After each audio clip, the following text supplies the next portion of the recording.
All right, the Athletics' Dan Wiederer, after spending, 4 days now? 3, 4, 5? I've been here 4 nights, yeah. Yeah, the Combine is still fully in swing. Sure is. But from our side of things, it has definitely died down a little bit at least. So we heard from Ben Johnson and Ryan Poles multiple times on Tuesday. Let's start there. What were your main takeaways from those conversations? I think they're very aware of the activity that's required of them here in the near future of trying to set themselves up for free agency by taking care of all the in-house business that they have to get done with players that either they need to restructure contracts, potentially listen to trade talks on. There's a lot of work here that needs to be done. We know where they are strapped up against the salary cap right now. And so they've got to move some things around to pursue this next roster building cycle. It's going to be different than it was in 2025, in my opinion. I think you've heard that from Ryan, that they have constraints, that they're going to be in a little different space of free agency. But until they see some of these moving parts move, we don't know what's next. Yeah, so the first one was Tremaine Edmunds, who they gave permission to seek a trade, which is essentially saying, hey, is there any value we can get back for him? But I don't know if a team is going to trade something knowing that he's going to get cut in 2 weeks anyway. That one didn't come as a surprise. Yeah. They need to free up $15 million in cap space. Well, look, and that's the most obvious move on the roster right now to get them the cap space and the clarity that they need for this next phase. You're right. I think it's going to be very difficult to find a suitor that's willing to give up draft capital. The reason you would is if Tremaine is an absolute must-have player for your program. At that rate, I'm not sure that there's going to be a lot of teams that look at him that way, but it certainly doesn't hurt to listen and try to put that hook in the water and see if somebody bites. If not, I think he's going to be the guy that's naturally cut, and then the Bears have that room to play with at that point. And then Poles was asked about Cole Kmet, DeAndre Swift, 2 other players who have been talked about as cap casualty possibilities. He seemed to be like, no, we hope that they're on our roster next year. That was my takeaway. Mine as well, and I think that they understand that every one of these moves is linked with the others, right? And so if they are able to free up cap space by releasing Edmunds, if they do find some takers for some other trade prospects, well, now they don't have to make the really difficult decisions that might come with players like Cole and DeAndre, who both were very valuable in that offense. And the more continuity that you can retain going into 2026, the better it is for Caleb, the better it is for Ben, and all of a sudden you can start to dream those dreams, which they're vocalizing. We talked last week about the Max Crosby, Caleb Williams, the vision of Caleb saying, we want to not only be the highest scoring offense in the league, but we want to go set records. And so to do that, I think the continuity will be key. All right, so the Combine, there's obviously a lot of talks about, are these trades going to happen, reports about this player being available, and we wake up today, Thursday it is, and apparently Gervon Dexter is a potential trade option for the Bears, but I'm not sure how much you would get back for him. What is he, a 5th, 6th round pick? He hasn't been consistent. Right, and then that's where you would need another team to be willing to roll the dice. And I like Gervon Dexter was a day 2 pick that just never became the player that the Bears thought he could be when they drafted him. Obviously, a new regime came in, and he was productive in spurts last year, but it just wasn't that every week impact that you want. And I think you've really read between the lines here over the last couple months that the Bears want to prioritize their defensive front and the interior specifically to become more disruptive up there. Gervon Dexter could be a part of that. He could be headed elsewhere. And so it's just a matter of where these things go. You talk about all these names that have been sort of floating around now as trade possibilities for the Bears. Ryan said it earlier in the week. It's been a while since teams have been calling us on players that they felt like they wanted to have from our program. That's a good problem to have, but it is still something you've got to sort through. Yeah, so it's always the question, because we talked last week about priorities, and it was the entire defensive line. And Ben Johnson said he doesn't really care if the pressure comes from the interior or the edge. But it's a deep edge class. Yes, it is. It's still so hard to predict, though, who is going to be available. That's what I laughed about the different Combine experience this year, because when the defensive linemen were speaking on Wednesday, I'm like, how do you even know who to go listen to? Because they could be there, they could be gone. Yeah. The Bears draft board could lay a totally different way, and they go, I don't know, another tight end. Right, yeah, no, and one of the things that you try to do as a front office in March is set yourself up for the draft so that you can be nimble and flexible. Like the way it was put to me years ago was you want to treat free agency in a way where if they just canceled the draft, you wouldn't go into the season feeling panicked, right? Like that you have enough functional starters in holes where now you can adapt to when the draft board does get fluid in the way you talk about it. I think you and I have both been kind of lukewarm from the start on the idea of Max Crosby being a realistic option to add to the Bears. part of that is the supply and demand here, where you have not only a free agency class that's deep at edge rusher, but a draft class, as you mentioned, that people feel very strongly about, that you can find impact players really into the early parts of day 3. And so with that in mind, you just got to be calculated about what you think you can get where and set up plan A, plan B, plan C, and figure out where it all goes. Yeah, so Max Crosby, if you listen to the Raiders front office, their GM, John Spytek, if you look at head coach Clint Kubiak, they both say that they want Max Crosby to be a Raider next year. Yeah. Do you get the sense? I mean, it's so hard to glean. Everyone's trying to create a market for their That's player right. as well. So it's like, he's the best, we want to keep him, so you better bring your best offer. And the asking price is obviously going to go up. We were just talking to Mike Florio, who's like, it's definitely 2 first-round picks. It's what I've heard from the 3. beginning. It's what you look.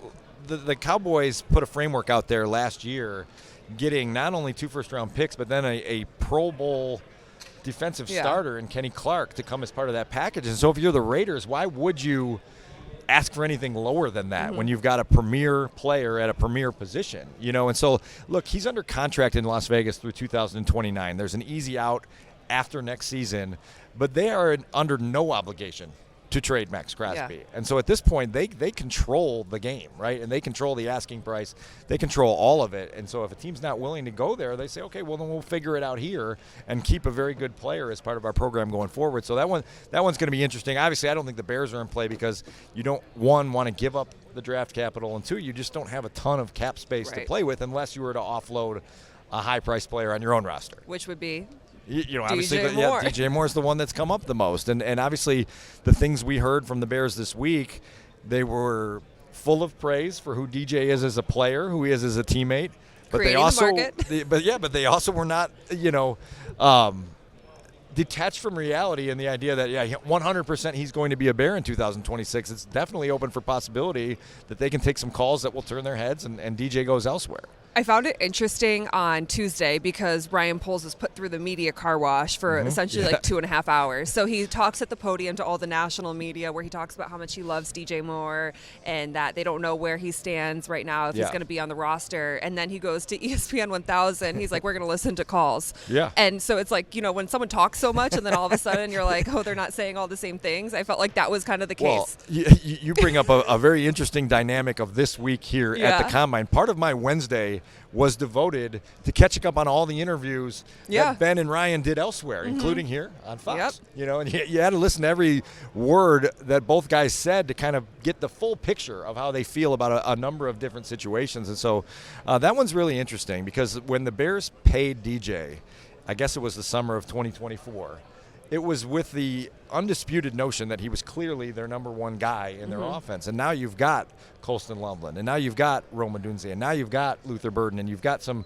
backs. And so he doesn't have to be the focal point of your offense, which does, by extension, kind of make him expendable if an offer is good enough. He's going to be their highest paid player next year, $28.5 million. How does that make you feel knowing that he would be the highest paid Bear? Right. There's an expectation, when you compensate a guy that way of what they produce. What's been in conversations I've had with people around the league, the biggest mystery is how a guy who has been so incredibly consistently productive throughout his career with bad quarterbacks finally got the most talented quarterback of his career to work with and had the lowest production of his career. It's a mystery. In a busy room. No question. It's a busy room. It's a new offense that, he had to learn his place in it.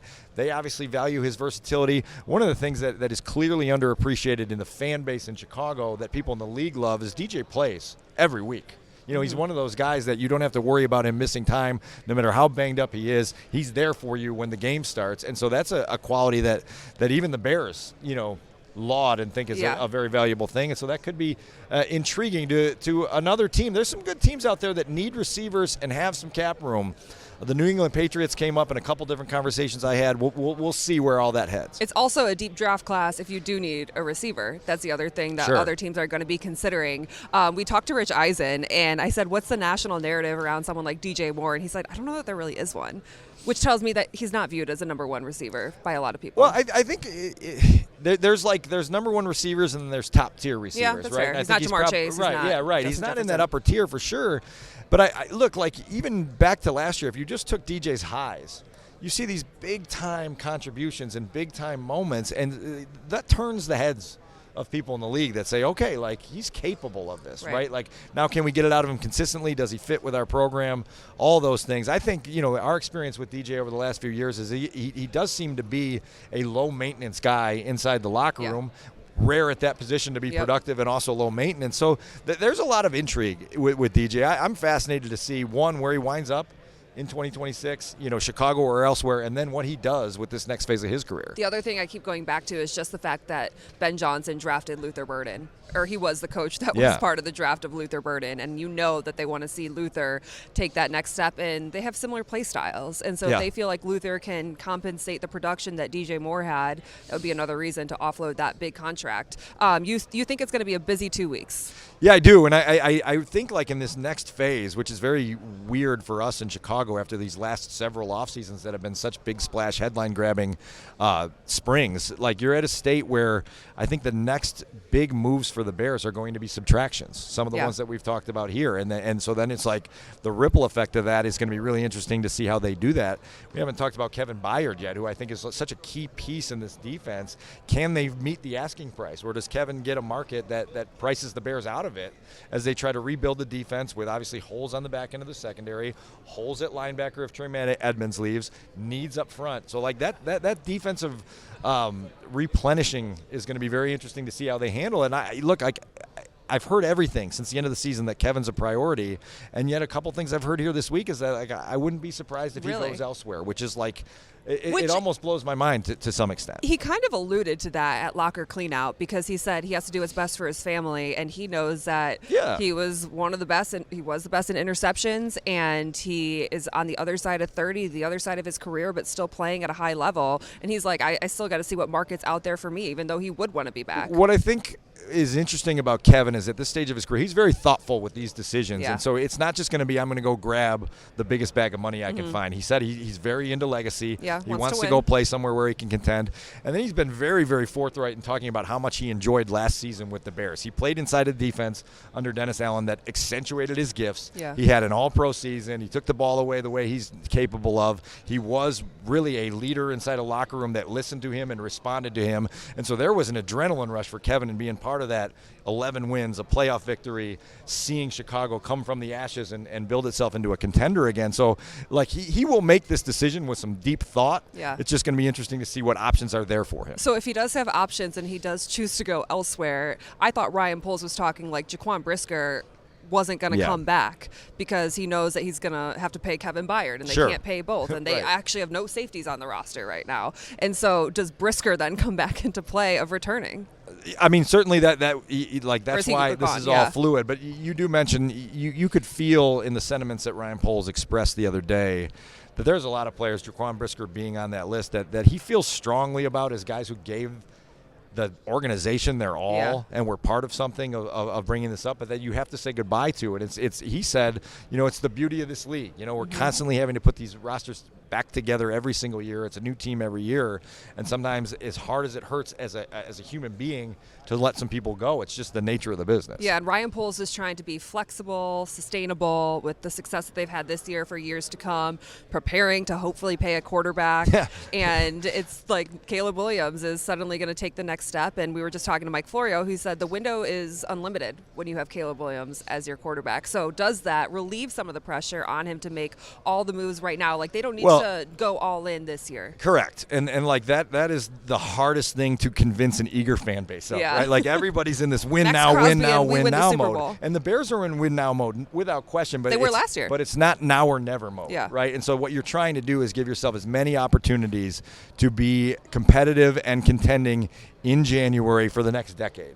And when you believe in your head coach and you believe in your quarterback, you believe that window is open for you, and so you don't have to go chase a one-year run. And I think that Ryan Pace took a little bit of a stray from Ryan Poles, who said, like, we've gone out, this organization has in the past, and made some big splash signings, and then ultimately when they don't produce the end results that you hope for, all of a sudden it comes crashing down on you quickly. That's an allusion to the Khalil Mack trade of 2018 that produced one tremendous season, and then everything fell off, and they had to rebuild from the start again.